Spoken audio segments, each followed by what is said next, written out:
오늘은 성경 종합교회관 5번째 시간입니다. 마치 우리가 4시간을 함께 나눈 후에 이 앞전 시간에 김덕수 목사님께서 여러분에게 오셔서 구약의 전체적인 내용을 다윗의 이야기까지 좀 이렇게 전체적인 정리를 해 주셨는데 유익되셨나요? 굉장히 제가 나중에 강의를 들어봤더니 아주 핵심적인 요점들을 잘 캐치해서 잘 잡아주셨어요. 그래서 나중에 구약을 우리가 좀 정리하고 난 다음에 또 모셔서 남은 부분을 또 좀 듣고 신약을 또 공부한 후에도 한번 모셔서 마지막에 이렇게 마무리하면 좋겠다는 그런 생각이 들었습니다. 구약은 특별히 9시대로 구분이 된다고 말씀을 드렸는데 어떤 시대죠? 첫 번째가 창조 시대죠. 제일 처음에 이제 벌써 한 2주 정도 이렇게 지나니까 벌써 이제 머리가 약간 왔다리 갔다리 하는데, 자, 첫 번째가 창조 시대인데 창족 시대로 읽어달라고 그랬습니다. 뭐죠? 창조 시대와 족장 시대를 엮어서 창조 시대. 그 다음에 두 번째가 뭐죠? 모세 시대. 두 번째 모세 시대인데 출애굽기부터 신명기까지 전체적인 내용을 함께 다루고 있다. 그 다음에 세 번째, 오늘 이제 다룰 내용인데 뭐예요? 가나안 정복 시대. 가나안 정복 시대. 네 번째가 뭐죠? 사사 시대죠. 그 다음에 다섯 번째는 뭡니까?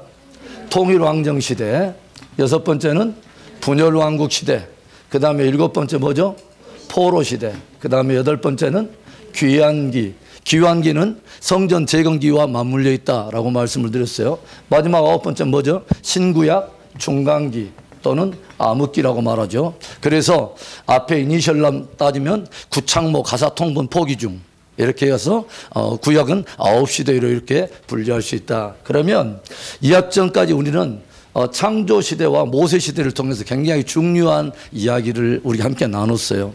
여러분이 꼭 배우지 않았다면 금요집회에 꼭 들어가가지고 이 내용을 꼭 다시 한번 복습할 수 있기를 바라요. 자, 그래서 오늘은 바로 가나안 시대로 가나안 정복 시대로 우리 함께 바로 들어가겠습니다.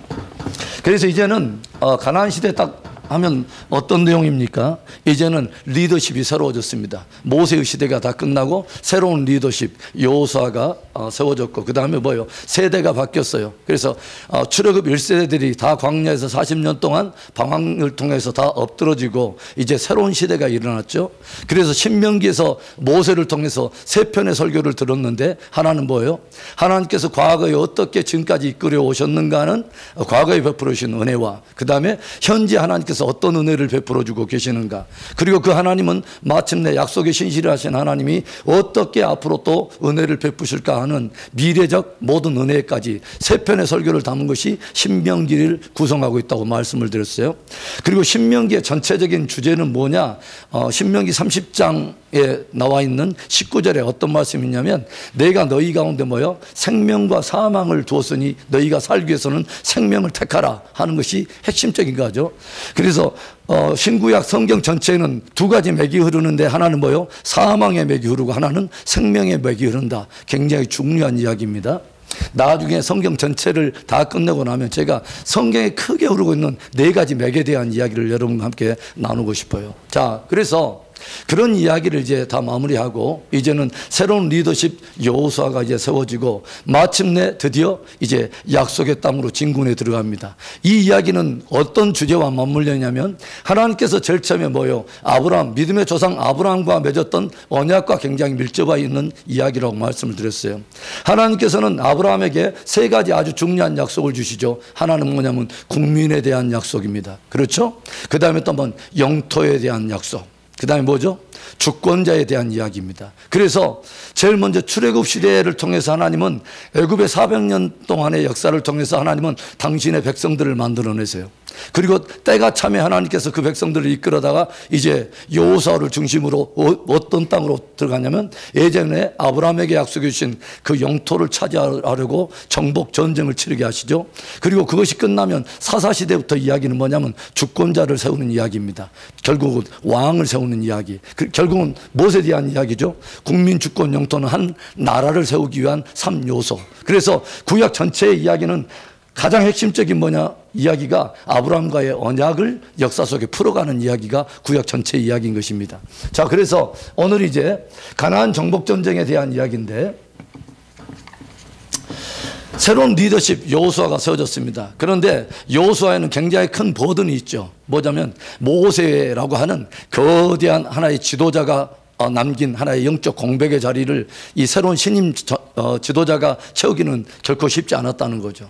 그리고 적지 않은 200만이 넘는 어마어마한 그 백성들을 어떻게 이끌어가냐 이거죠. 그리고 또 가나안 땅에 기다리고 있는 어마어마한 대적들을 정복해야 될 이 많은 일들.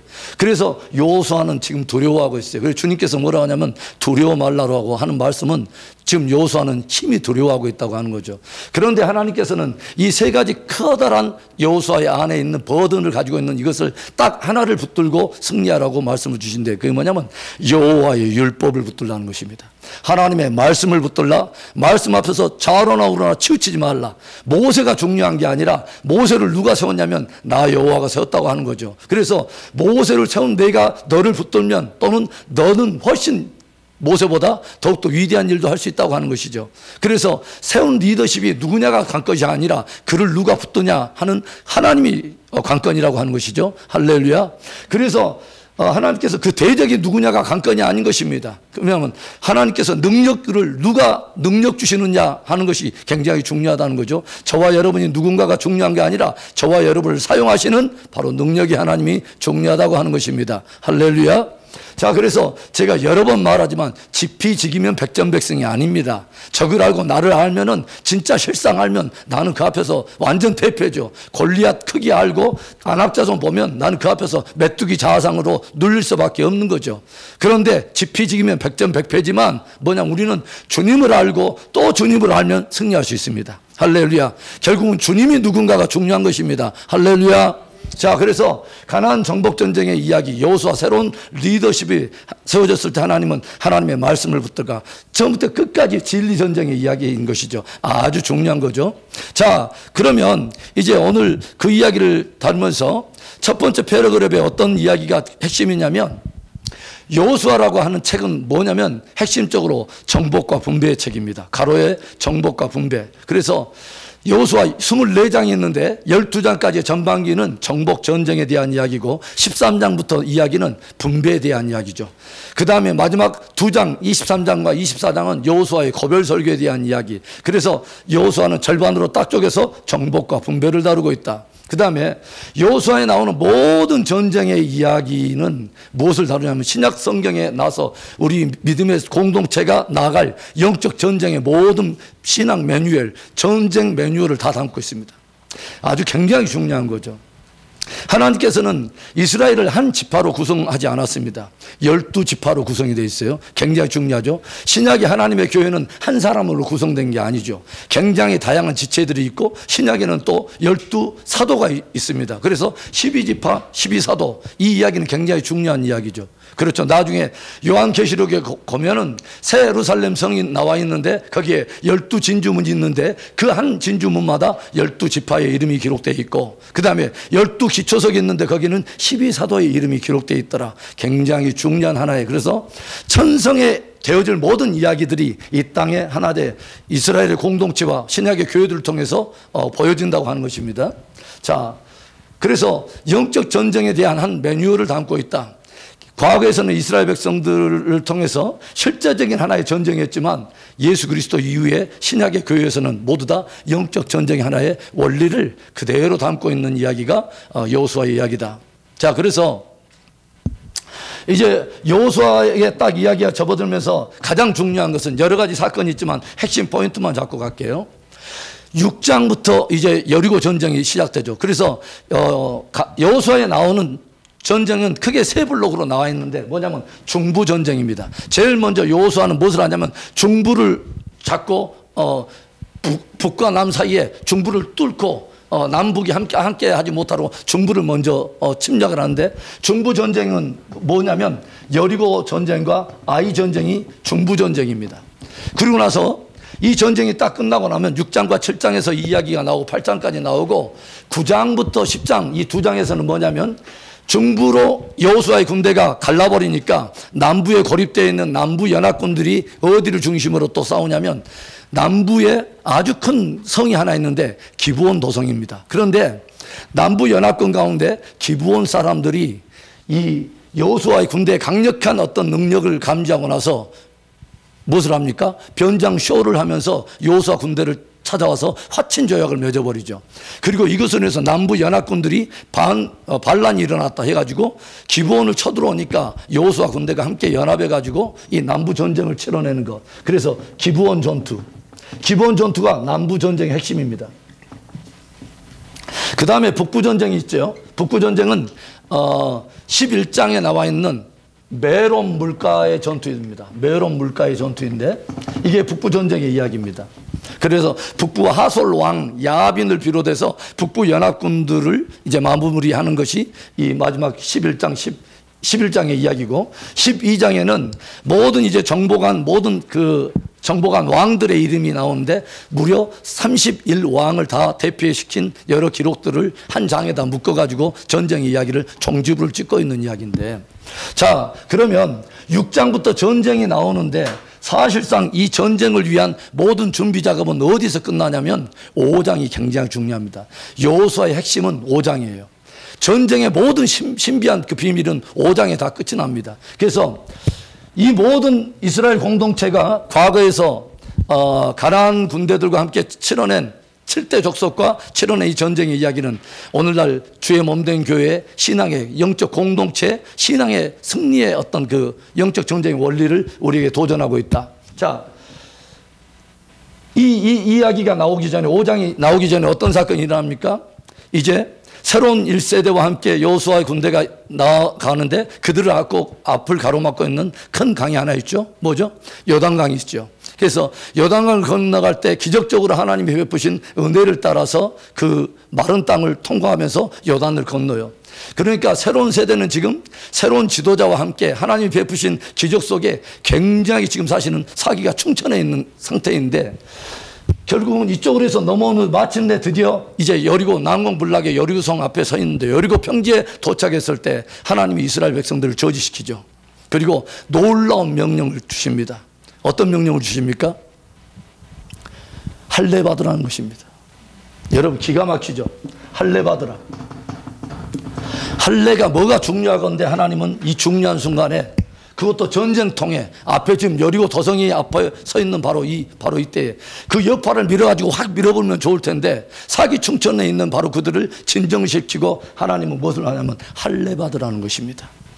할례가 뭐죠? 하나님의 백성됨의 표식이죠. 그래서 창세기 17장에 믿음의 조상 아브라함과 처음으로 할례 언약을 맺죠. 그렇죠? 그래서 이 할례를 받지 않은 백성들을 뭐요? 내 백성 가운데 끊어지리라.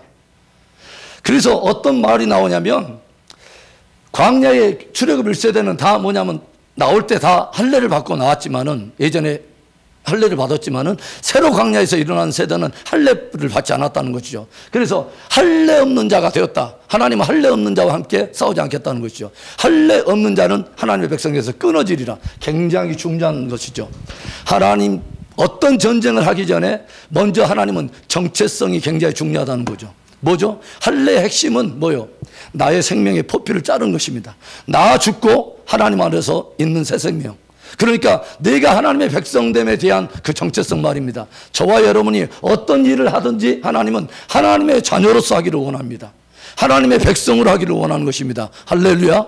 내가 내 어떤 그 과거의 옛사람으로서가 아니라, 애굽에 있었던 그 사람이 아니라 애굽의 어떤 정체성의 뿌리로 가지고 있는 그런 것을 가지고 있는 그런 정체성이 아니라 뭐요? 철저하게 하나님께 속해 있는 하나님의 백성으로 승리하기를 원하시는 겁니다. 할렐루야. 그래서 여기 할례를 어디서 하냐면 길갈이라고 하는 지역에서 하는데, 할례를 딱 행하고 나서야 하나님이 뭐라 하냐면 이제야 너희 가운데 애굽의 수치가 다 굴러갔느니라. 길갈의 뜻이 굴러가다는 뜻입니다. 그래서 하나님께서 이 세대가 광야를 통과해서 이 요단을 딱 건너오자마자 할례를 받으라 했다는 거죠. 뭐요? 하나님의 백성, 애굽의 모든 잔재물들을 다, 저들은 광야에서 일어났지만 그의 조상들을 통해서 은연중에 가지고 있었던, 또 물려받았던 애굽적인 하나의 모든 것들을 다 잘라버리고, 다 애굽에 대해서 죽고 바알에 대해서 죽고 애굽의 사상과 가치와 생각에 대해서 다 잘라내고 철저하게 하나님의 속한 하나님의 백성으로 싸우기를 원했다는 것입니다. 할렐루야. 굉장히 중요하죠, 여러분. 굉장히 중요하죠. 그 다음에 두 번째, 할례가 딱 끝나니까 주님께서 또 뭐라고 말해요? 유월절 지키라는 것입니다. 이게 뭔데 하나님께서는 이 급한 전쟁통에 주님께서는 꼭 이 일을 행하시냐 이거죠. 예? 유월절을 지키라는, 유월절은 뭡니까? 철저하게 어린 양께 속해 있는 것이죠. 그래서 영적으로 보면 굉장히 중요한 거죠. 우리의 마음에 철저하게 뭐예요? 나 죽고 하나님을 향해서 산 새 생명. 그 다음에 뭐요? 철저하게 어린 양의 십자가의 은혜 속에 내가 존재한다고 하는 것. 저와 여러분이 나갈 때 우리의 어떤 힘과 능력으로 싸울 수 있는 게 아니죠. 영적 전쟁의 핵심에는 뭐예요? 십자가의 권능과 어린 양의 능력인 것입니다. 할렐루야.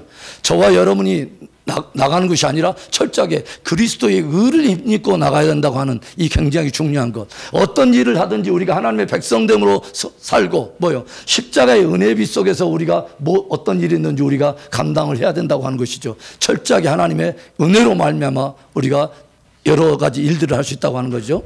유월절 사건, 철저하게 십자가와 어린 양께 우리가 속해 있다. 이 사람으로 싸워야 된다는 거죠.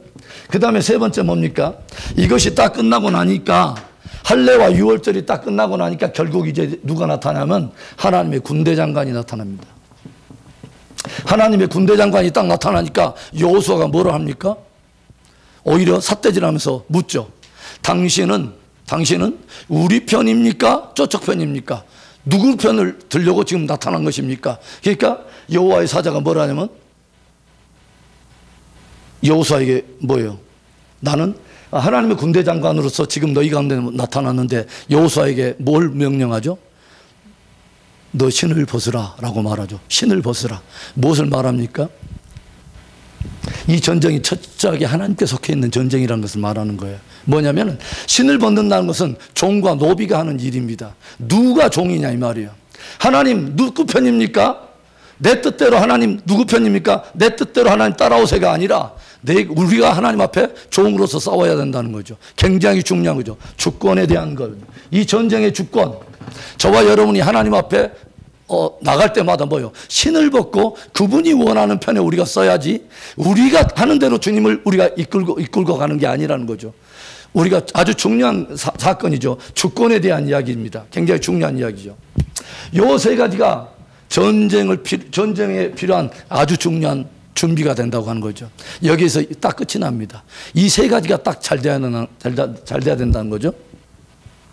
제가 여러 번 제가 강조를 하지만 저와 여러분에게 중요하게 생각되는 것들이 있고 하나님께 중요한 것이 있습니다.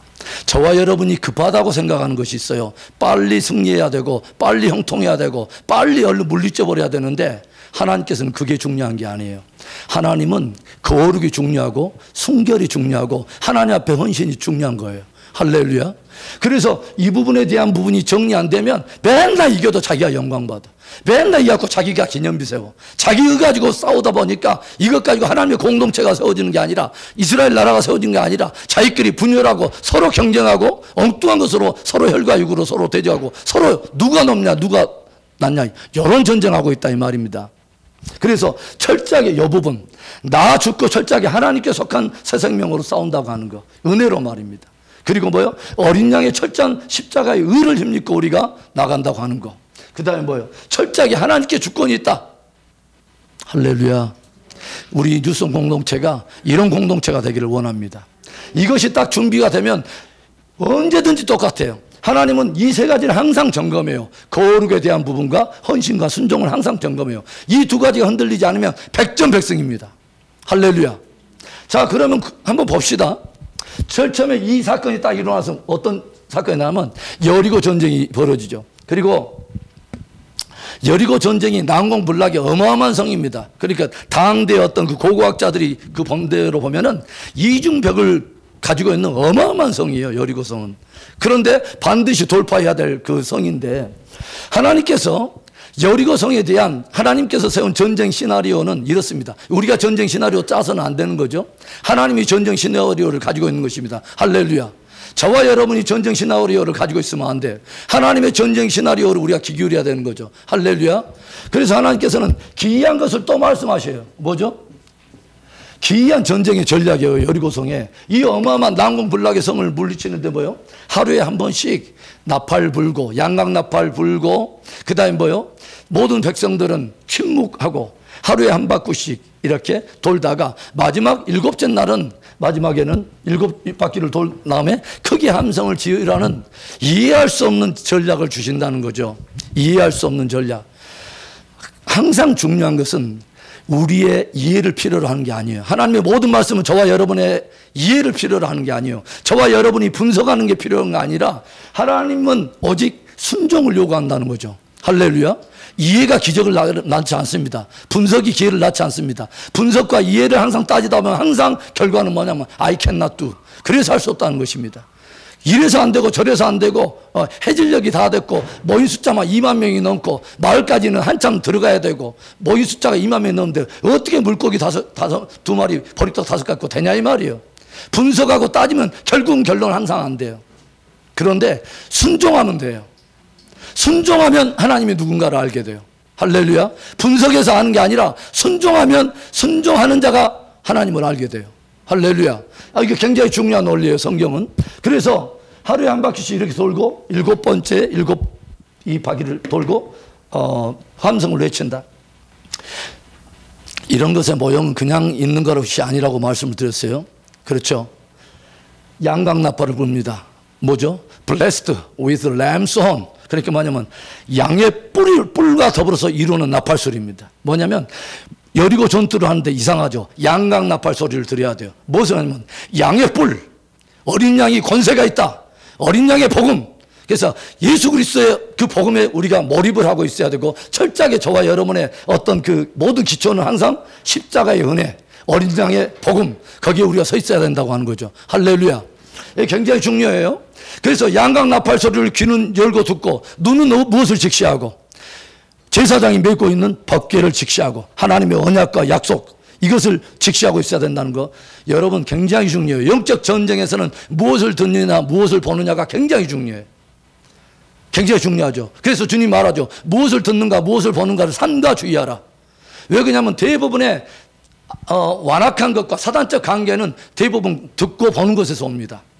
이것은 굉장히 중요한 것이죠. 그래서 주변에 모든 상황들이 있을 거 아닙니까? 지금 위에서 자기들을 바라보고 있는 그 어마어마한 그 적군들이 있을 거고 기이하게 바라보고 있는 사람들도 있고 또 여러 가지 어떤 상황 이해할 수 없는 여러 상황들도 있을 것이고 또 자기들끼리 돌아가면서 하나님이 이해할 수 없는 명령이 있잖아요. 조용히 하고 그냥 한 바퀴 돌아가는 거예요.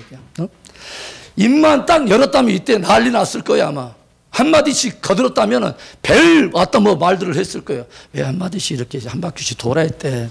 지긋지긋하네. 한 번에 그냥 막 잘라내버리지. 그렇게 바쁠 때 왜 이렇게 우리한테 할례로 하고 막 이렇게 이런 걸 했대. 이거 굉장히 중요하더라고요, 여러분. 저와 여러분이요, 하나님의 약속을 딱 받았으면은 나의 말은 다 돼야 되는 거예요. 할렐루야. 나의 어떤 분석과 이해의 어떤 것들을 내면 안 돼요. 하나님께서 딱 결론적으로 명령하면 뭐요? 거기서는 조용히 그 전략을 따라서 믿고 순종하는 거예요. 그게 굉장히 중요한 거죠. 할렐루야.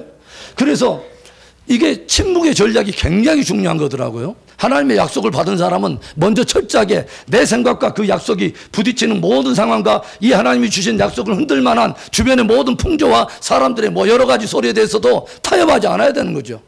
그러죠. 눈은 무엇만? 하나님의 언약궤를 직시하고 있고 귀는 뭐만? 어린 양의 양강나팔 소리. 거기를 딱 붙들고 그리고 두 발과 두 손은 순종의 발걸음을 옮기는 거예요. 이해는 되지 않지만 하나님이 그 전략을 줬기 때문에 할렐루야. 그래서 그렇게 했더니 마지막 날에 7바퀴를 돌고 함성을 했더니 여리고 도성이 무너지더라는 거죠. 이것은 마지막 때도 똑같은 하나의 한 그림자를 보여주고 있다고 말을 했어요. 뭐요? 이 군대는 지금 모세의 군대가 아닙니다. 모세는 광야의 지도자였어요. 모세는 율법의 대표자인데 광야까지는 모세가 인도를 하지만 요단을 건너서 드디어 하나님의 나라의 모형이라 할 수 있는 가나안, 천성의 한 모형을 가지고 있는 가나안 땅을 누가 데리고 들어가냐면 여호수아가 데리고 갑니다. 아주 중요하죠. 성경에 여호수아라고 하는 이름과 똑같은 뜻을 가지고 있는 히브리적 이름이 3가지가 있죠. 여호수아, 호세아, 예수. 그게 아주 굉장히 중요한 이름입니다. 그러니까 여호수아는 지금 누구의 예표로 지금 들어가냐면 예수 그리스도의 예표로 들어가는 거지만 율법의 마침이 되고 하나님의 백성들을 데리고 어디로 들어가면 천성으로 들어가는 것입니다. 할렐루야. 은혜예요. 은혜 시대예요. 또 하나님의 백성들과 더불어서 순종으로 그 땅을 차지해가는 그 하나의 영적 전쟁의 모형을 보여주고 있다고 하는 거죠. 똑같이 보여주는 게 계시록에 나오잖아요. 하루에 한 번씩 나팔을 불고 한 나팔, 두 나팔, 셋, 넷, 다섯, 여섯. 그런데 일곱 번째 나팔 안에는 일곱 대접이 들어가 있는 기이한 모형의 한 예표. 그래서 마지막 나팔이 불면 어떤 일이 벌어지죠? 마지막 나팔이 불면 이 세상 나라가 뭐요? 그리스도의 나라가 돼요. 뭐요? 그리스도와 함께 더불어서 모든 하나님의 백성들이 왕 노릇하는 하나님의 나라가 임하는, 그리스도의 나라가 임하는, 그리스도의 통치가 시작되는 그 놀라운 역사를 보여준다고 하는 것입니다. 할렐루야. 이게 굉장히 중요한 이야기예요. 그냥 있는 이야기 아닙니다. 굉장히 미래적 영광과 함께 맞대어 있는 하나님의 언약의 이중적, 삼중적 성취한 모형을 우리에게 보여주고 있는 이야기, 이 사건이에요. 그러니까 이 이야기가 너무너무 중요한 한 이야기죠. 그래요. 계시록 우리 한번 찾아가 볼까요? 자, 계시록, 요한계시록 찾아가 봅시다. 자, 11장 15절에 요한계시록 11장 15절에 갑시다. 자, 11장 15절 함께 읽습니다. 시작. 일곱째 천사가 나팔을 불매 하늘에 큰 음성들이 나서 이르되 세상 나라가 우리 주와 그의 그리스도의 나라가 되어 그가 세세토록 왕 노릇하시리로다 하니. 아멘. 일곱째 나팔이 중요한 것입니다. 그렇죠. 일곱째 나팔 하면 여리고가 무너지고 첫성이 무너지면서 그리스도의 통치가 시작된다는 거예요. 할렐루야. 이게 굉장한 하나의 의미가 있죠. 그러니까 지금 어마어마한 한 이야기를 보여주고 있어요. 구약에서는 여호수아의 군대가 하나님의 백성들이 하나님의 군대가 드디어 그 땅에 차지해 들어서 그리스도의 통치가 일어나고 하나님의 나라가 시작된다고 하는 어마어마한 예표가 뭐요? 나중에는 똑같은 것이죠. 그렇죠? 그러니까 신약도 똑같은 거예요. 우리는 뭘로 이 세상 속에 침입에 들어가냐면 그리스도의 복음으로 들어가는 것입니다. 할렐루야. 어린 양의 복음으로, 뭐냐면 하나님의 나라가 이 땅에 임했다고 하는 것을 복음으로 우리는 영적 전쟁을 치러낸 것입니다. 할렐루야. 그리고 마지막에는 일곱 번째 나팔이 불 때 실제 뭐예요? 주의 강림과 더불어 이 땅에 실제로 이 땅에 문자적으로 그리스도의 나라가 시작된다고 하는 것이죠. 할렐루야. 여러 가지 모형들이 이중 삼중적으로 성취되는 것들을 우리가 잘 보고 있어야 된다고 하는 거죠. 그런데 이 여리고 도성이 무너질 때에 유일하게 한 가정이 구원을 받죠. 누구죠? 기생 라합의 가정이 구원을 받아요. 기가 막힌 거죠. 그러니까 여호수아의 쭉 이야기 보면 그리스도의 나라가 시작되는데 뭐냐면 이방의 가정이 거기 가운데서 접붙임을 갖고 구원을 받는 이야기입니다. 복음에 반응하고 그리스도의 나라가 이 땅 가운데 이루어오는데 그 소식이 들어요. 하나님께서 하신 일들에 대한 이야기를 기생 여리고의 한 성곽 위에 집을 짓고 있는 한 기생의 귀에 들리는데 다른 모든 여리고 사람들한테는 이 이야기가 범사의 어떤 하나의 이야기처럼 들리는데 이 여인한테는 크고 두려움으로 다가오기 시작하죠. 하나님께서 어마어마한 일들을 행하고 계셨단다. 야, 어마어마한 어떤 지금 타민족이 어떻게 광야를 통해서 지금 몰려오고 있는데 애굽에서부터 지금 출발해가지고 들어오는데 어마어마한 어떤 그들이 믿는 신은 어마어마한 신이라더라. 그 하나 기생 라합이 고백했던 신이 어떤 신이냐면 상천하지의 하나님이라고 그래요. 위로는 하나님이요, 위로는 하늘의 하나님이요, 땅에는 모든 땅의 하나님. 야, 그 하나님은 뭐냐면 그냥 우리가 섬기던 신처럼 지역 신이 아니야. 내가 보니까 애굽에서도 어마어마한 권능을 이고 광야에서도 어마어마한 일들을 행하고 지금 요단 건너오기 전에도 동편에서 아모리 왕 시온과 바산 왕 5개 군대를 다 그냥 격파해버린 지역에 매이지 않는 하늘과 땅의 하나님이시더라. 할렐루야. 어마어마한 거죠. 이 하나님이 행하시는 일들을 듣고 믿음이 생겼다는 거죠. 들음으로 말미암아 믿음이 생겼는데 라합이 가지고 있는 이 믿음은 그냥 가지고 있는 믿음이 아니라 뭔가를 행동해야 될 믿음이었습니다. 그래서 야고보서를 보면 행함이 있는 믿음을 거론할 때 누구의 이야기를 거론하냐면 기생 라합의 이야기를 들려줘요. 우리의 믿음은 관념의 믿음이어서는 안 된다는 거죠. 반드시 우리의 삶을 변화시키고 우리로 하여금 행동하게 만드는 믿음이 산 믿음이라는 거죠. 할렐루야. 그래서 라합이 딱 있는데 뭐예요? 정탐꾼 둘이가 들어오잖아요. 정탐꾼 둘이 가지고 딱 있는데 이 이야기가 또 누구에게 들어갑니까? 그 여리고 왕의 귀에 들어가가지고 여리고 왕이 군대를 보내잖아요. 라합 집에. 그래가지고 야, 오늘 너희 집에 들어온 사람들이 있었지 하니까 이미 3대 위에다 다 숨겨주고 나서 이미 왔는데 벌써 갔어요 하면서 지금 쫓아가면 금방 잡을 수 있을 거예요 하다가 나중에 이 사람들을 보호해 주잖아요. 어마어마한 결정을 한 겁니다. 한 나라의 매국노 역할을 한 것입니다. 나라 팔아먹은 거예요. 예. 그런데 이 여자한테는 뭐가 중요했냐면 자기가 하나님의 백성이 되는 게 중요하고 뭐요? 하나님의 어마어마한 역사가 지금 뭔가가 이루어지고 있다는 것을 알고 있다는 거죠. 한 번도 들어보지 못한 이방신에 대한 이야기가 들어오는데 기생 라합은 어마어마한 역사의 시대의 어떤 흐름을 읽고 있었고 행동하게 만드는 복음이 되어버렸다는 거죠. 나라를 팔아먹고 자기가 섬기던 왕을 지금 팔아먹고 어떻게 보면 굉장한 어떤 그 나라에 볼 때는 매국노 역할을 하게 되는데 이제는 아니다는 거죠. 자기가 구원 얻고 생명을 얻어야겠다는 거죠. 구원과 생명에 대해서는 정말 우리가 진지하게 생각해 봐야 되는 것이죠. 할렐루야. 그래서 이 일로 인해서 이렇게 나오니까 나중에 이 정탐꾼들이 복음 하나를 주죠. 너희들이 살기 위해서는 네한테 속한 모든 가족들을 이 집에 모아다가 너희가 우리를 구원하려고 내려준 이 붉은 밧줄을 그날에도 우리 그리스도의 군대가 여호수아의 군대가 우리 군대가 이 땅에 들어올 때에 그 밧줄을 너희 집에다 걸어둬라. 그 밧줄이 너에게 생명줄이 될 거라는 거죠. 어디서 많이 보던 하나의 어떤 한 해표지 하나요, 여러분? 양의 피를 바르고 있어라. 그러면 내가 그 피를 보고 넘어가리라. 사망이 창궐하던 여리고의 바로 그날에 오직 구원을 받은 한 집은 딱 한 집이에요. 2층에 붉은 밧줄이 내려져 있는 바로 기생 라합의 집. 그 한 집만 구원을 받았다는 것입니다. 할렐루야. 이 기생 라합이 구원을 받기 위해서는 다른 거 하나도 하지 않았어. 그러니까 기생 라합은 뭐 했을 것 같냐면 아침 저녁부터 맨날 감금하는 것이 하나야. 밧줄 잘 매달려 있는가. 그 집이 그렇게 이런 소식을 하니까 할머니 할아버지 그 집에 있는 모든 식구들이 다 거기에 민감한 거예요. 뭐냐면 할아버지도 야 오늘 밧줄 잘 맸냐. 그래서 할머니도 막 밧줄 어째 좀 시원찮아 보인다 하면서 막 그런 것을 혹시나 밧줄 색깔이 희미해질까 봐 야 붉은 색깔 터치려 그래라. 굉장히 중요한 복음이죠. 그렇죠? 어린 양의 그 보혈의 복음의 한 모형을 그대로 담고 있다고 하는 거죠. 그러니까 기생 라합의 모든 가족들의 생명이 뭐 하나에 딱 달려있냐면 그 밧줄 하나에 달려있습니다.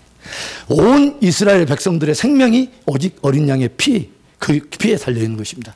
그러니까 전쟁이 그 통하는 어마어마한 그 속에서도 끊임없이 여호수아를 통해서 지금 보여주고 있는 것은 그리스도의 나라와 그의 복음에 대해서 반응하는 자들이 그 복음을 붙들고 이스라엘 가운데 접붙임을 받아서 구원받게 될 것에 대한 모형을 끊임없이 보여준다는 것이죠. 할렐루야. 그래서 그 이야기. 그래서 이제 기생 라합이 그렇게 구원을 받죠. 그래서 그날에 모든 여리고 사람들 다 난도질을 당할 때 그 가족만 딱 하나님이 보호하시죠. 어린 양의 그 보혈 안에 있는 그 백성들을 하나님이 보호하시는 일들을 하죠. 그리고 얼마만큼 높임을 받습니까? 라합은 나중에 살몬의 아내가 돼서, 살몬이 연어가 아니에요. 그러니까 살몬이라고 하는 사람의 아내가 돼가지고 뭐예요? 나중에 예수 그리스도의 족보에 딱 있죠. 마태복음 1장 5절에 딱 나와 있잖아요. 얼마나 기가 막힙니까, 여러분? 자, 이런 이야기들이 있어요. 그래서 이제 여리고 도성을 딱 승리했는데 여러분, 그 다음에는 성의 이름도 아이야. 그런데 거기가 아이성을 딱 보고 외관상으로 딱 보고 나서는 모든 사람들이 전략가들도 다 와서 딱 정탐꾼들이 가보더니 거기는 모든 군대 동원할 필요 없습니다. 소수의 군대만 올려보내도 됩니다. 하고 올라갔다가 대패를 합니다. 36명이 죽습니다. 그리고 모든 군대들이 다 도망을 쳐오는데 이 이유가 기가 막힌 거죠. 뭐죠? 여리고 도성을 승리하고 나서 모든 그 첫성에 속한 모든 것들을 하나님 앞에 번제로 드리라는 이 말씀을 어기고 누군가가 은밀하게 나 하나쯤이야 이것 좀 한다고 어마어마한 그 승리의 전림을 가운데 이것 조금이라고 그것을 취해서 자기의 장막 밑에다 숨겨놓은 아간이라고 하는 사람의 범죄 하나 때문에 이 패전이 왔다고 하는 거죠. 굉장히 중요한 것을 말하는 거죠. 하나님이 얼마나 거룩에 대해서 민감한가, 순종에 대해서 민감한가를 보여주죠. 하나님의 공동체가 나 하나쯤이야의 문제가 아니더라고 하는 거죠. 그렇죠. 한 사람이 영광을 받으면 온 교회가 함께 영광을 받고, 한 사람이 슬픔을 당하고 어려움을 당하고 함께 아픔을 당하고, 이건 굉장히 중요한 거죠. 왜냐하면 한 몸의 공동체라고. 하나님은 한 지파만 부르지 않았습니다. 모든 지파를 한 몸으로 부르신 거죠. 그러니까 끝까지 함께 승리하는 것이 굉장히 중요하다는 거죠. 할렐루야. 그래서 이 사건이 신약의 교회 시대도 마치 뭐예요? 막 성령이 충만했고 하나님이 3,000명이 돌아오고 어마어마한 막 사람들이 돌아오는데 작은 범죄 하나가 일어나서 큰 교회 공동체에 어려움이 오죠. 뭐요? 아나니와 삽비라 이야기. 여러분, 우리가 볼 때는 별 특별한 일도 아니고, 하나님 뭐 이런 일 가지고. 그런데 그러지 않더라는 거죠, 여러분. 하나님께 중요한 것이 있고, 우리한테 중요한 것이 있고, 하나님께 급한 것이 있고, 우리한테 급해 보이는 것이 있어요. 여러분, 우리의 마음 속에요. 정말 다시 한번 정돈해야 될 것은 나의 거룩과 성결을 감금하는 것입니다. 할렐루야. 하나님은 깨끗한 그릇을 사용하세요. 할렐루야. 굉장히 중요해요. 이거 굉장히 중요해요. 그래서 이 일들이 일어나고 드디어 이제 이것으로 인해서 결국은 아이성 이 전투 앞서서 여리고의 그 아간에 속한 모든 가족들을 결국은 아골 골짜기에 와서 이제 불로 태우고 이 거룩에 대한 문제가 딱 해결되니까 그때 비로소 뭐예요? 아이성 전투에 승리를 하나님이 주시잖아요. 모든 전쟁이 다 똑같습니다. 이것이 흐트러지면 이스라엘 백성들은 다 패배입니다. 그러니까 우리는 막 전쟁에 승리하기 위해서 이것저것 막 승리만 하면 되지, 이것만 하면 되지 하지만 하나님은 굉장히 중요한 것들을 끊임없이 감금하다고 하는 것이죠. 자, 그리고 아이성 전투가 딱 끝나고 나는데 그 다음에 어떤 일들이 벌어졌냐면 이제는 뭐요? 남부 전투가 일어나죠. 그런데 이때 멀리서 자기가 온 것처럼 어떤 한 사람들이 사절단을 이끌고 오는 사람도 있죠. 사실은 기본 사람들인데 그 동네 가까이 있는 해쪽 속의 사람들인데 이 사람들이 분장을 하고 와가지고 여호수아의 군대와 함께 화친조약을 맺습니다. 그러니까 가나안 그 모든 정복 전쟁 가운데 가족과 가정이 구원받는 것으로는 기생 랍의 가정이 구원을 받고 유일하게 한 족속이 구원받는 것은 기본 족속이 구원을 받아요. 나머지는 다 여호수아의 군대에서 진멸을 당합니다. 우리에게 굉장히 중요한 것들을 지금 시사하는 거죠. 하나님의 나라와 예수 그리스도의 통치, 그분의 나라에 대한 복음이 들어갈 때에 믿음으로 반응하는 사람들은 생명을 얻고 그 군대를 거부하고 나라를 거부하고 복음을 거부하는 사람은 다 진멸당하더라는 거죠. 영적 하나의 원리하고 똑같은 것이죠. 복음은 심판성이 있습니다. 그래서 바울이 가지고 그 각 지역마다 들어가서 복음을 전하는데 믿는 자와 안 믿는 자들이 확연히 나눠지기 시작하죠. 이것은 하나의 복음이 가지고 있는 심판성입니다. 굉장히 중요한 거죠. 믿는 자는 구원 얻고 믿지 않는 자는 멸망에 이르는, 바로 이것에 대한 것은 굉장히 그 생명과 사망을 갈라드리는 핵심이 어린 양의 복음입니다. 할렐루야. 그리스도의 통치를 받아들이는 것입니다. 그러니까 하나님께서 행하실 그 여호수아의 군대를 통해서 그 나라를, 그 땅을 그 백성에게 주기로 한 이 땅과 하나님의 나라를 이루기 위하는 하나님의 그 주권적인 계획에 항복하는 것입니다. 그리고 그들과 하친하는 것입니다. 예수 그리스도를 붙드는 것입니다. 예수 그리스도와 하친하는 것입니다. 예수 그리스도를 영접하는 것입니다. 그게 생명 없는 유일한 길입니다. 할렐루야. 자, 시편을 넘어갑시다. 시편 2편을 갑니다. 시편 2편에 이런 말이 있죠. 어찌하여 이방 나라들이 분노하며 민족들이 헛된 일을 꾸미는가? 세상의 군왕들이 나서며 관원들이 서고 꾀하여 여호와와 그의 기름 부음 받은 자를 대적하며 우리가 그들의 맨 것을 끊고 그의 결박을 벗어버리자 하는도다. 모든 나라와 족속과 모든 사람들이 이것을 한다는 거죠. 나라와 열방의 관원들이 모든 사람이 모여서 여호와와 그의 기름 부음 받은 자를 대적하고 그의 맨 것을 끊자, 이렇게 대적한다는 거죠. 그런데 지혜는 뭐냐? 하나님께서 하늘에서 보고 웃으시며 하나님이 비웃어요. 열방에 그런다고 해서 하나님 눈 하나 깜짝하지 않아요. 열방들이 그런다고 해서 하나님이 하나님 되심이 흔들리거나 하나님이 진리가 흔들리거나 하나님이 하나님 되심에 능력을 행하는데 전혀 장애가 없습니다. 그런데 하나님께서 그 가운데 무엇을 말합니까? 6절에 내가 나의 왕을 내 거룩한 산 시온에 세웠다 하리로다. 하나님의 정확한 명령이, 하나님의 결정된 하나의 결론은 이거다. 내 아들을 나의 왕을 내 거룩한 산 시온에 세웠다다. 그 말을 하고 나서 그 다음에 무슨 말을 하냐면 지혜는 뭐냐? 그래서 복음의 지혜는 뭐냐? 10절 그런즉 군왕들아 너희는 지혜를 얻으며 세상의 재판관들아 너희는 교훈을 받을지어다. 여호와를 경외함으로 섬기고 떨며 즐거워할지어다.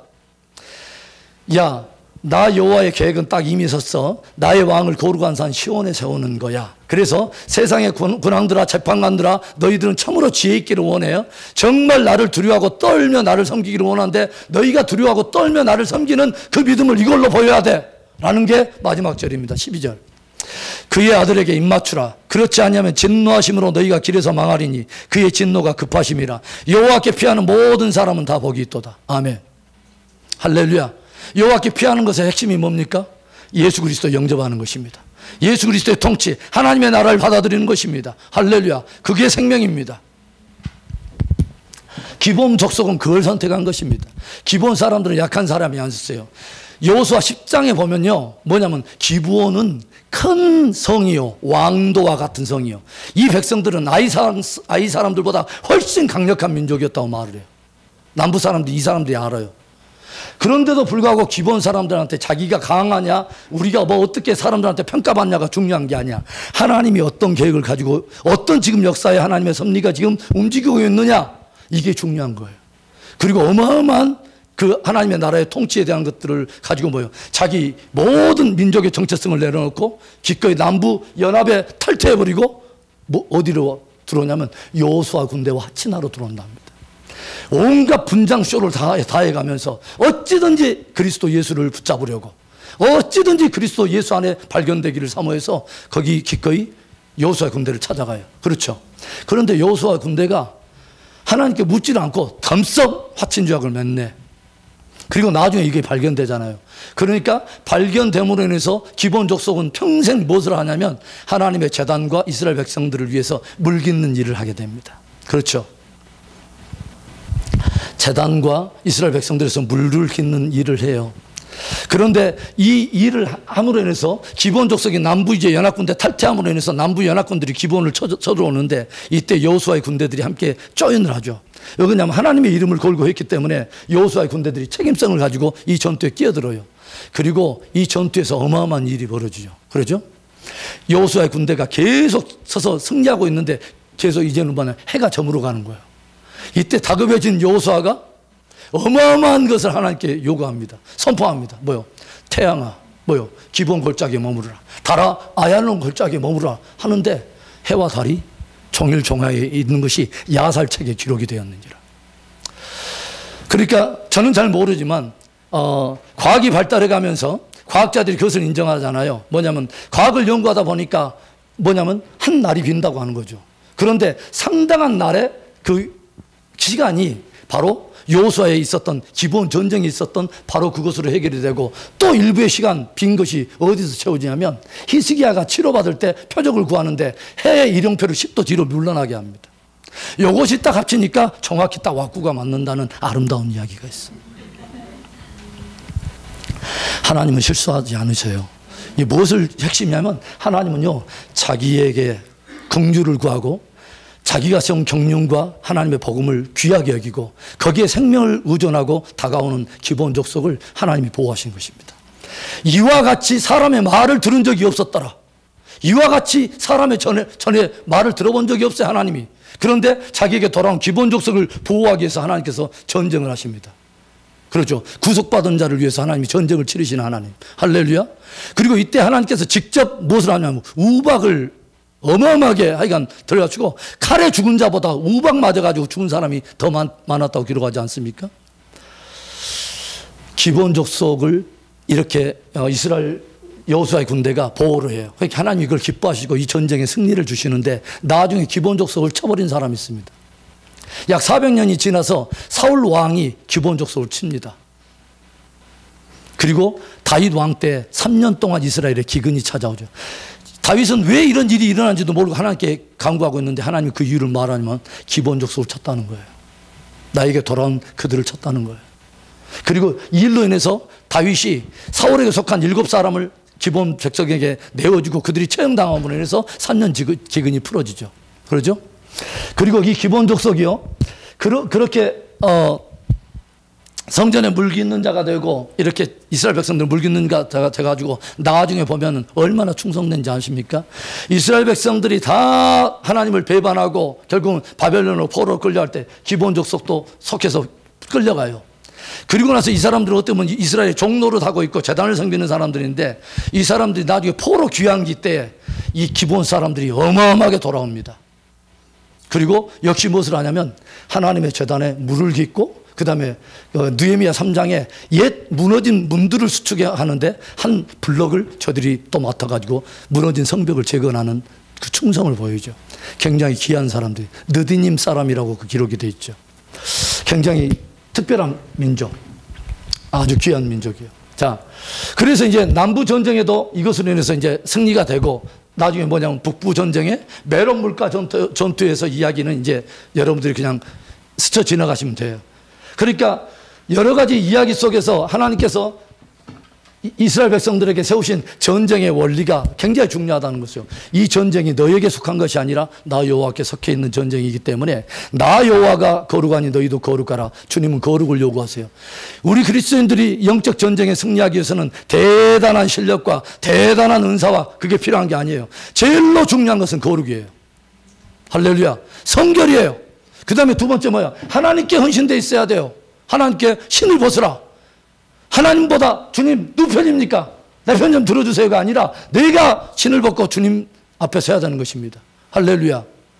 그 중요하죠. 우리가 그리스도 예수께 속해 있어야죠. 철저하게 그리스도의 의를 입고 싸우는 거예요. 내 의 조금이라도 나오면 안 되는 거예요. 주의 사람들이. 이건 정말 기초도 모르는 거예요. 이러면 안 돼.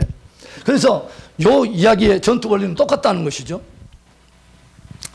그리고 나서 딱 이제 12장 딱 끝나면 뭔 이야기가 나오냐면 13장부터 뭔 이야기가 나요? 분배에 대한 이야기예요. 싸웠으니까 싸운 만큼 이제 분배를 차지하는 이야기죠. 12지파가 싸운 만큼 각 지파의 분량대로 거기에서 자기의 분깃을 있는데 이 이야기는 하지 않을게요, 여러분. 크게 블록은 어떤 이야기입니까? 가나안 동편의 두 지파 반이 먼저 기어버렸죠. 뭐죠? 므낫세 반지파, 그 다음에 갓지파, 루벤 지파, 그 다음에 서편에는 9지파 반이 기어버렸는데 요 이야기와 그 다음에 각 지파에 대한 축복의 이야기, 기업 분배를 받는 이야기, 그 다음에 흉패에 맞물린 대제사장에 붙어있는 12지파에 있는 보석의 이야기, 그 다음에 창세기 49장 야곱의 축복의 이야기와 신명기 33장의 모세의 축복의 이야기, 이런 모든 이야기를 여러분 금요 앱에 주제 강연 딱 들어가 성막론 10강의부터 쭉 보면은 다 연결되어 있으니까 그걸로 대치를 하겠습니다. 자, 그런데 거기서 우리가 중요한 것은 또 하나의 복음이 딱 거기 안에 붙어 있죠. 뭐냐면 도피성에 대한 이야기입니다. 미클라트라고 부르죠. 미클라트, 도피성. 도피성은 우리가 개요적으로만 말한다면 어떤 제도인지 대충 아시죠. 부지 중에 오살한 자, 뭐냐면 살인한 자들이 도망할 수 있는 유일한 생명을 얻을 수 있는 그 장소를 하나님이 정하셨어요. 도피성의 제도는 누가 정했다고요? 하나님이. 그러니까 부지 중에 살인자가 돼서, 부지 중에 범죄자가 돼서, 부지 중에 죄인이 된 자를 위해서 유일하게 구원을 얻을 수 있는 도피성의 제도를 누가 만드셨냐면 하나님이 만드셨어요. 그런데 이 도피성의 제도에 대해서 제가 이번에 도피성의 복음 두 번 제가 설교한 적이 있어요. 두 번에 나눠서. 기이한 거죠. 뭐냐면 요단강을 사이에 두고 동편 서편에 나와 있는데 그 중에 6개의 도피성이 있습니다. 그렇죠? 베셀과 길르앗 라못과 바산골란, 그 다음에 헤브론과 중간에 세겜과 그 다음에 위에 게데스라고 하는 6개 지역에 도피성을 만들어 놓는데 부지 중에 살인한 자가 언제든지 도망할 수 있도록. 그리고 왜 6개나 뒀냐면 모두 거기가 어디 있든지 이스라엘 경내 사람이 어디 있든지 하루길에 들어갈 수 있도록. 왜냐하면 길이 3박 4일이야. 막 산 넘고 물 건너 해야 하면 이 사람은 가다가 피해 보복자한테 잡혀가지고 죽을까봐 모두 가까운 길 하루길이면 다 갈 수 있도록. 그리고 도피성으로 가는 길은 왕의 직속 관할 하에 왕이 반드시 1년에 한 번씩 직접 그 도로를 정비해야 돼요. 모든 그 아래 신하들을 시켜가지고 왕의 직속 관할이에요. 그 폭이 무려 나중에 조사해 보니까 14m예요. 당대로는 가장 넓은 길이에요. 가장 넓은 길에 누가 보든지 하루길에 도착할 수 있어야 되고 어디서든지 길이 갈림길이 있는 곳에서는 항상 미클라트 표지판이 있어요. 그래서 어디든지 그것만 보면 뛰어 들어가서 그쪽을 빨리 찾아갈 수 있는 모든 안전장치. 그리고 뭐예요? 거기 가가지고 자기의 모든 죄를 고백하면 성읍, 그 도피성 안에 있는 성읍 장로들이 이 사람을 절대로 피해 보복자에게 내주면 안 돼요. 도피성 안에만 딱 들어가면 이제는 뭐예요? 일단은 안전해. 이 놀라운 도피성의 복음 안에 예수 그리스도의 복음이 있는 것입니다. 할렐루야. 하나님이 부지 중에 살인자가 되고 부지 중에 죄인이 되고 부지 중에 아담의 죄를 뒤집어 쓰고 죄인이 되고 부지 중에 그 죄성이 있어서 또 죄인이 된 인류의 모든 사람들에게 가장 쉽게 걸어갈 수 있고 쉽게 찾을 수 있도록 주님께서 예수 그리스도에 대한 복음을 우리 가까이 두셨다고 하는 것입니다. 할렐루야. 얼마나 놀라워요. 이게 바로 은혜인 것이죠. 예수 그리스도. 그래서 주님 뭐라요? 수고하고 무거운 짐 든 자들아 다 내게로 오라. 내가 너희를 쉬게 하리라. 넓은 문으로. 주님께서 넓게 문을 여셨어요. 그러나 아무리 문이 넓어도 자기가 부지중에 죄인이 죄인지도 모르고도 못 찾아와서 죽는 사람도 있고 알면서도 의도적으로 못 찾아온 사람은 도피성 바깥에서 이 사람이 안으로 혹시나 들어왔다가도 바깥에 잠깐 어디 좀 마트 보려고 한국 마트 잠깐 가다가 피해보복자한테 걸려서 죽었다. 그건 다 자기 책임. 오직 생명은 어디 안에만 있냐면 도피성 안에만 있어요. 아들이 있는 자에게는 생명이 있다. 할렐루야. 오직 예수 그리스도가 우리의 영원한 도피성인 것이다. 이 도피성의 이름이 다 뜻이 있어요, 여러분. 이 보면은 어떤 뜻이 있냐면 베셀이라고 하는 그 도피성의 이름의 뜻은 요새 또는 금, 보석 이런 뜻입니다. 다 예수님을 다 예표하고 있어요. 예수님이 요새이시고 예수님이 영광을 가지고 있어요. 예수님이 금과 같은 영광을 가지고 있는 보배로운 분이세요. 할렐루야. 예수님의 정체성과 그와 연합된 우리들의 정체성을 말하는 거죠. 예. 그 다음에 라못이라고 하는 것은 높이다 또는 영광스럽게 하다 이런 뜻입니다. 높이 들르신 분, 진짜 영광스러운 분, 이분이에요. 그에게 가면 우리도 무엇을 하게 되냐면 우리도 높여져요. 우리도 영광스러워져요. 할렐루야. 우리는 우리 스스로 내 나름대로 가지고 있는 내 스스로 정체성을 가지고 있는 또 다른 사람이 이야기하는 그 정체성은 아무것도 아니에요. 진짜 우리를 높이실 수 있는 분은 주님 한 분밖에 없어요. 할렐루야. 그리고 주님이 의롭다 해야 우리가 의로운 거예요. 할렐루야. 그런 이야기. 그 다음에 바산골란의 이야기는 추방 또는 도피처라고 하는 뜻이 있어요. 실제로 도피성의 의미를 가지고 있는 게 골란이라고 하는 이름입니다. 우리의 영원한 도피성. 그렇죠? 그 다음에 헤브론이라고 하는 그 이름은 연합 또는 동맹이라고 하는 뜻이죠. 죄인의 모습을 입고 우리 가운데 연합하러 우리의 모습으로 오신 바로 그분의 이야기. 그 다음에 세겜이라고 하는 것은 어깨에 짐을 지다라고 하는 이름을 뜻을 가지고 있죠. 우리의 모든 죄짐을 지신 예수 그리스도. 그분께 가면 우리의 짐을 내려놓을 수 있습니다. 그리고 뭐요? 케데스라고 하는 뜻은 거룩한 곳이라는 뜻이죠. 주님은 거룩한 분이요. 그분께 가면 우리가 거룩해질 수 있습니다. 할렐루야. 그분이 죄사함으로 하고 우리에게 거룩을 선포하면 우리는 거룩해지는 것입니다. 할렐루야. 그래서 이 도피성의 복음은 너무 중요해요, 여러분. 예전에 제가 도피성에 대한 이 설교를 2번 이렇게 준비하면서 혼자 제가 설교 준비하다가 많이 울었어요. 정말 어떻게 이런 놀라운 복음을 이렇게 곳곳이 이렇게 두셨을까? 어떻게 이렇게 두셨을까? 하나님의 귀한 은혜가 있다고 하는 거죠. 그래서 피해 보복자가 계속 추적해와요. 피해 보복자는 동상동해법, 그 율법이 정한 대로 그대로 죽이려 쫓아오잖아요. 율법이 우리를 추적해요. 사망의 세력이 우리를 죄의 권능은 율법이라. 율법이 우리를 추적해 들어오는데 어디로 쏙 들어가면 되냐면 예수 그리스도 안으로 들어가면 돼요. 할렐루야. 그래서 조금만 나와서 내 모습대로 나오려고 하면 큰일 나요.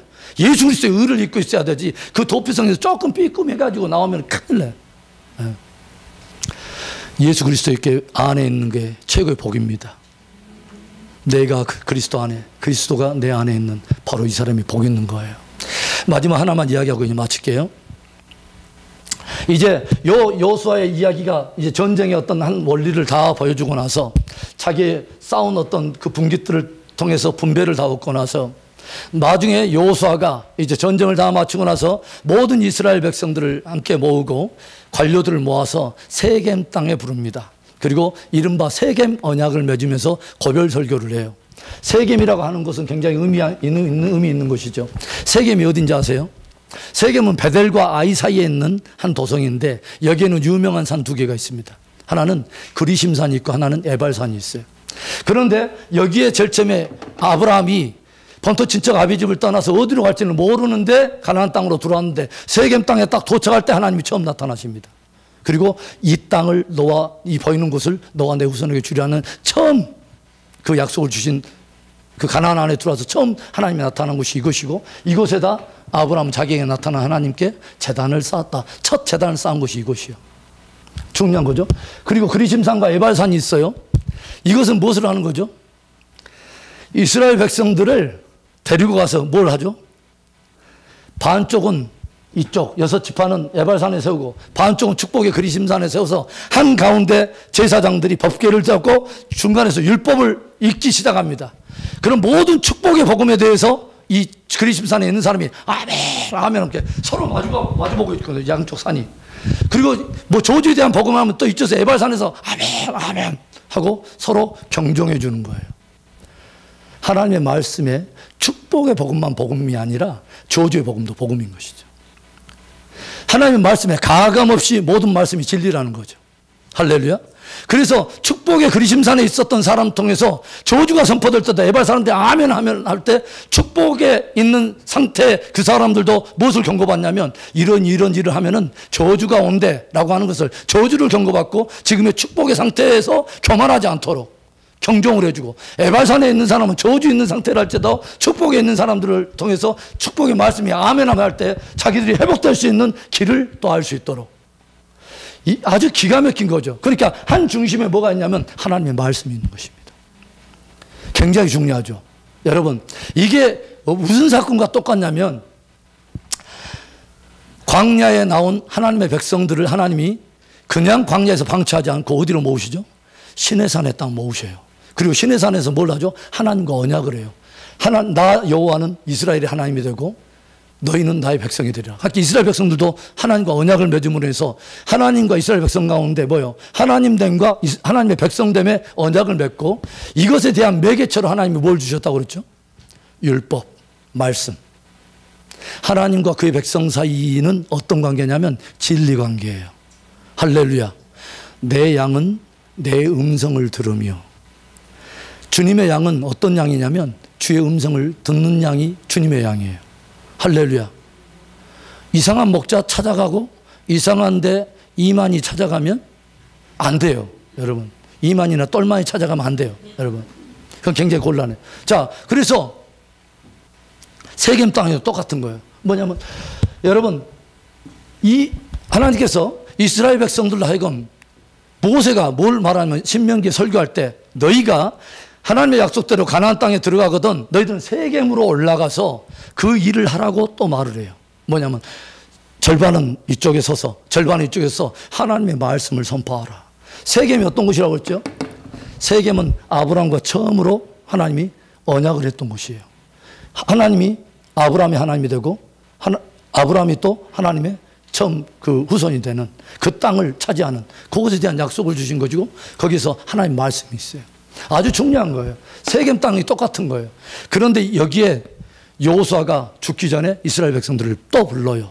그런데 여기에 세겜에 불리기 전에 언제 또 한 번 불렀냐면 여호수아가요, 아이성 전투에 패배하고 나서 이것을 인해서 아골에서 모든 아간에 속한 모든 백성들을 다 처리하고 거룩의 문제를 다시 한번 강감하고 처리한 후에 모든 이스라엘 백성들을 데리고 어디 올라가냐면 세겜 땅으로 올라가서 세겜 언약 갱신을 합니다. 그리고 나서 죽기 전에 다시 이스라엘 백성들을 모아다가 이것을 하는 거예요. 모든 백성들을 모아다가 뭐요? 하나님의 말씀 앞에 세우는 것입니다. 우리가 하나님의 백성이요, 그분이 우리의 하나님 때문에 모든 것의 매개체는 뭐냐면 하나님의 말씀에서 가감 없이 진리로 받는 것입니다. 할렐루야. 저와 여러분에게 매우 중요한 것을 말하고 있어요. 저와 하나님과 우리 모두와 하나님과의 관계는 진리 관계예요. 말씀의 관계예요. 그래서 말씀에 먼저 헌신되지 않았다. 하나님의 백성들이 가장 먼저 헌신해야 될 것이 말씀인데 말씀에 대해서 헌신하지 않는다. 이건 문제가 있어요. 그러면 무엇에 대한 믿음이라는 거예요? 뭐에 대한 믿음이라는 거예요? 내 감정? 내 어떤 분위기? 이런 게 아니에요, 여러분. 저와 여러분은 하나님의 백성으로 싸워야 되는 것이죠. 할렐루야. 그래서 이것이 굉장히 중요하죠. 예, 말씀. 굉장히 중요해요. 말하잖아요. 주님께서 계시록에서도 마지막 시대를 이야기할 때 제일 먼저 무엇을 말합니까? 이 예언의 말씀을 읽는 자와 듣는 자와 그 가운데 기록을 가면서 지켜진 자가 복이 있으니 때가 가까웁니다. 계시록 제일 22장 마지막에 이 말씀에 가감하지 마라. 더하는 자는 어떻게 하고 덜한 자는 이렇게 하다. 있는 그대로의 무게를 가지고 하나님의 말씀으로 받는 사람이 복이 있는 줄로 믿습니다. 내 마음대로 치수 변하고 내 마음대로 300규빗으로 주려 했는데 280으로 내 마음대로 50으로 하는데 판자떼기 그냥 구하기 어려우니까 적절하게 세우고 나중에 그게 그 사이로 모든 그 세상의 심판의 물이 다 들어와서 사망의 비진리의 물들이 들어와서 그건 위험한 거죠. 여러분 다시 한번 축복하기는 하나님의 말씀을 사랑할 수 있기 바라고요.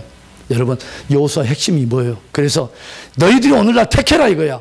모세가 했던 말처럼 생명과 사망 가운데 택해라. 야 너희들이 안 좋게 보면 쩌신 택하든지 여호와 택하든지 알아서 해라. 그러나 나와 내 집은 오직 여호와만을 섬기리라. 오늘 생명을 선택하고 그 생명의 하나님과 말씀의 관계 속에서 다시 한번 우리의 매듭을 점검해 볼 수 있기를 바라요. 때가 되면 끊임없이 하나님의 백성들로 하여금 마치 대나무가 길다랗게 있으면 짐이 없듯이 매듭을 짓는데 이런 게 세계 언약들이에요. 시내산 언약, 뭔 언약으로 다시 한번 우리의 믿음을 감감하기 위해서 그 매듭을 짓는 거야. 매듭이 없으면 대나무가 휩니다. 그래서 우리는 매일처럼 우리는 매듭을 줘볼 필요도 있고요.